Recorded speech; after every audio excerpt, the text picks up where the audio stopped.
It's amazing that you have this sort of diversity of investments, and I think Jordon wants to talk about. That's something my next thing kind of goes on. I'm on the sport management program here at Durham, Uh-oh. and one of the things that stand You've out been to watching? me. Yeah, one of the things that stand out to me about you is your investment in a lot of different sport type things. So you've invested in the Nashville Predators, the NHL. You've worked with charities like Right to Play. So, and the one that stood out to me most is you're invested in a British soccer team, Derby FC. So one, how did you get involved with a British soccer team? And two, what makes sport an attractive investment for you? Well, first of all, again, look at life as my portfolio, if you will, includes some stuff that's fun. I've backed a musical group, the Canadian Tenors, a musician, Beverly Mahood, another musician, Carol Welsman. I'm in the process of working with Brett Kissel and Megan Smith, who won the Juno for Best New Artist of the Year. There's a portfolio approach there. And do I hope each and every one of those is successful? Of course I do. And at the same time, in the fun factor was coming along, I've been actively involved at a very high level in the world of competitive swimming. All three of my kids played volleyball. My son's a carded university athlete at the volleyball level. So sport's been a big part of our lives all the way along. And I actually wasn't able to play hockey because I couldn't stick handle and shoot well enough, but I could skate. So how do you translate skating into a business? Well, I refereed hockey through university, as well as marking papers and driving taxi and some other things. So sport came to me as kind of the fun factor in a portfolio. I had a little bit of cash.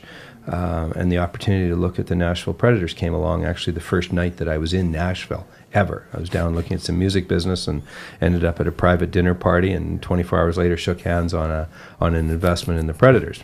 While I was looking at the Preds and doing the due diligence, I stumbled across an opportunity to look at the economics of the British football world, and that's really how Derby FC, our beloved Rams, came along. And we anticipated a better business model in England, and we thought there'd be faster progress on getting control over the absolute lunacy of spend more.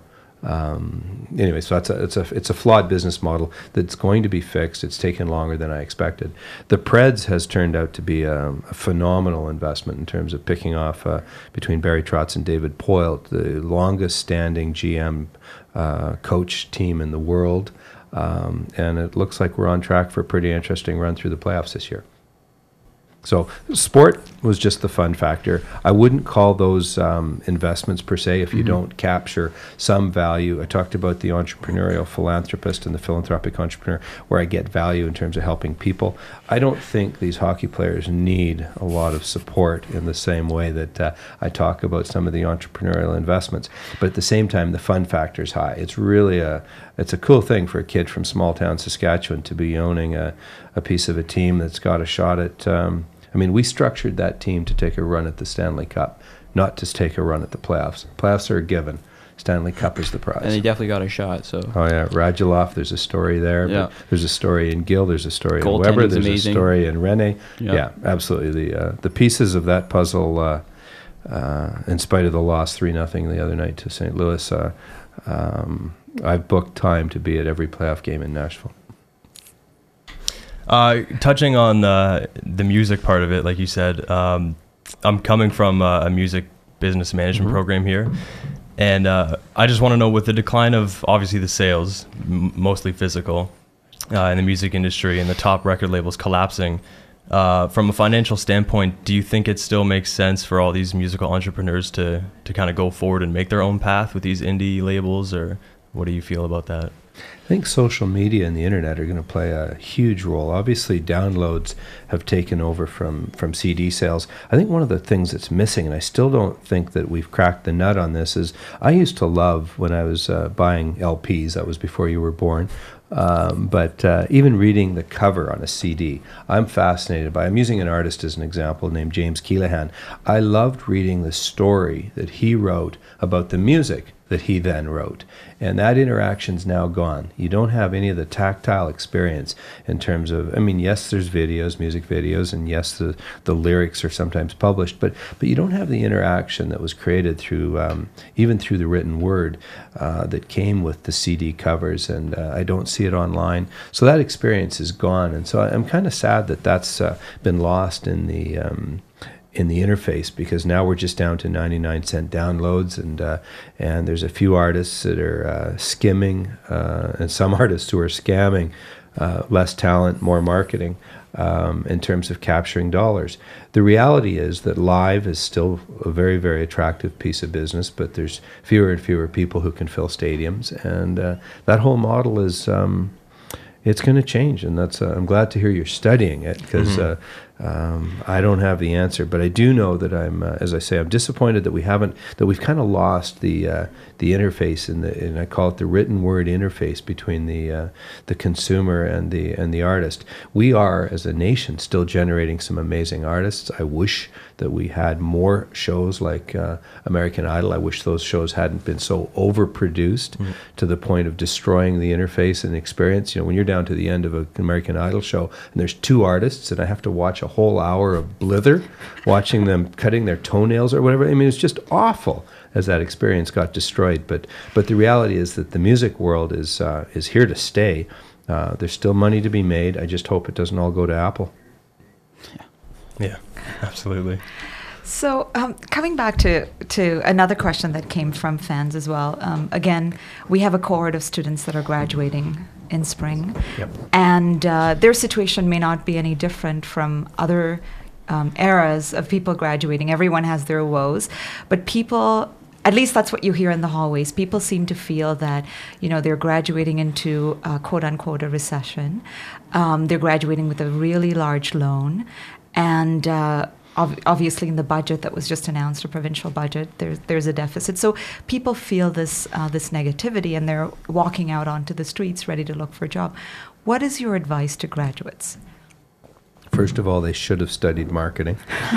They should have studied entrepreneurship, and if the program was available, they should have studied philanthropy. I think we as a society push our youth too quickly out into career paths, number one.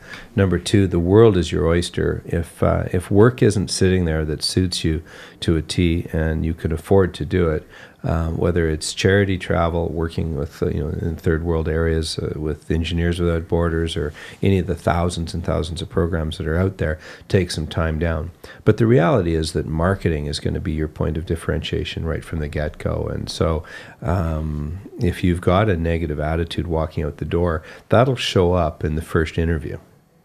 So it's about... and again, I know that sometimes that is a great line when your objective is to clear the swamp and you're standing in water up to your ass with alligators around you. It's not as pretty a picture as you'd like, but the reality is it's a choice in terms of how you want to approach the world. And there are jobs out there. I mean, to hear that there's an 8 or 9 or 7% unemployment rate, that's the cup is half empty. That means there's a 93% employment rate. Mm-hmm. So if 9 out of 10 people are working, why don't you choose to be one of the 9 out of 10 instead of worrying about being one of the 7 out of 100 who may or may not be employed or who are between jobs?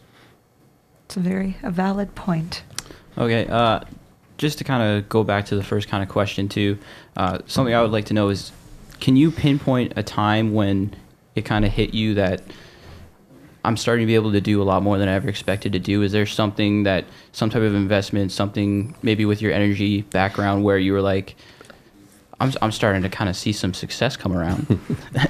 Those, I call it once in a lifetime revelations, have been occurring for me every couple of years for the last 20 years. I finished engineering and was pretty happy to land a job with one of the big oil companies. Then I stumbled into the opportunity to do my MBA, finished my MBA and landed with one of the big investment banks. Thought, wow, this is, what more could I want? And then 5 years later, I went out and started working for a prick. And just looking for the right word for radio, but let's just call a spade a spade. And this guy was a black hole of dark energy, and it was some of the darkest time in my life. But I look back on that and go, what a learning experience. The way I treat my people class, my staff, my clients, my competitors is virtually the opposite of the way this guy went about treating everybody. What a phenomenal learning experience that was. Then I started my own business, ran that for a couple of years, was making more money every month than I'd ever made in a year by the second year of running that business. Then I started First Energy with 3 other guys. Wow, we took that to another level. So there's been so many of those experiences. I guess the only regret I would have through all of that was not having balance in my life, where I frankly made a priority out of my health, my family, and my friends. So I made a lot of money at the cost of, frankly, my health, my family, and my friends. Well, I think that's unfortunately all the time we have today. Thank you so much for being here. It's been our pleasure. Great questions, and what a range. Thank you guys have done your homework. Well done. Thank you for being here again from all of us. My pleasure. I just want to let everyone know that's listening that you can actually go over to the pit in the Gordon Wiley building. Brett Wilson will be there for sort of a meet and greet. You can give him the tougher questions. Yes, yes. Is that news to you? I hope not. No, I have a rough idea of what's ahead, but I'm still learning as I go. Okay, and then he has a speaking engagement after that as well. I think that may actually be sold out, but you at least have a chance to run over to the pit and meet him. It's been such a pleasure, and we hope that sometime we'll get a chance to have you on again. Well, I appreciate this opportunity. Great. You've been listening to riotradio.ca. Streaming worldwide from the Student Association at Durham College and UOIT. Riot Radio. Riot Radio. This is Riot Radio.